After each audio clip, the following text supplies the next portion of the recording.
Can we engineer the weather? Cloud seeding is a form of weather modification that can produce what we want more or less of. More rain or snow, or even smaller hail pellets.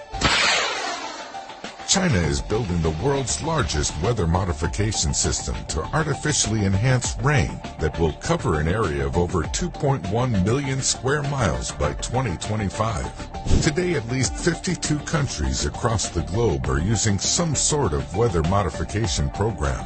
While it may sound too good to be true, the technology has been around for more than 75 years. Clouds are made up of tiny water droplets. Groups of droplets form water vapor, or ice crystals. By itself, this water vapor isn't dense enough to fall to the ground as precipitation.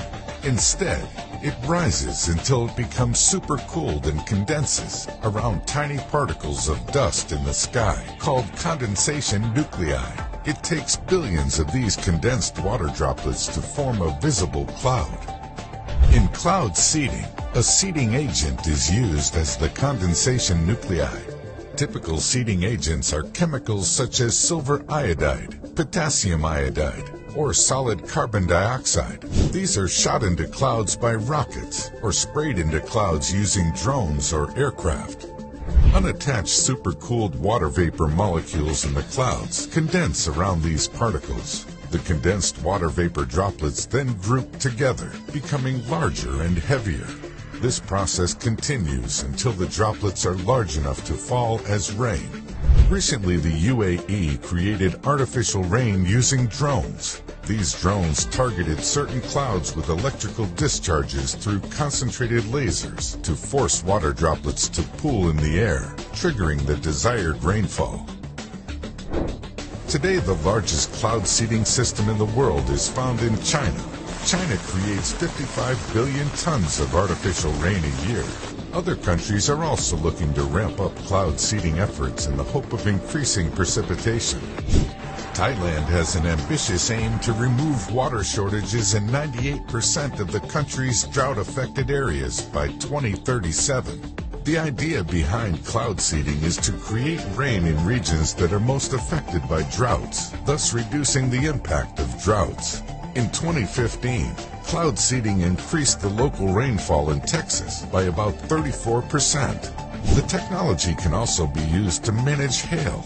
According to an estimate, hailstorms in the U.S. cause an average of $15 billion in damage to homes, cars, and crops each year. Cloud seeding increases the number of ice pellets in hail-producing clouds, but decreases the size of each pellet. This can reduce the damage caused by hail. Cloud seeding can also clear away fog by turning it into precipitation, improving visibility around airports. But there is a catch. For cloud seeding to work, specific atmospheric conditions must exist. Cloud seeding can't create clouds. It can only add particles to clouds which interact with the water vapor already present in the air. Also, cloud seeding does not always go as planned. In 2009, China performed cloud seeding in an attempt to end a drought, resulting in a temperature drop and a snowstorm that closed roads around Beijing. There are also concerns about unwanted ecological changes. Rain in one area might bring drought to another, which could lead to ecological imbalances.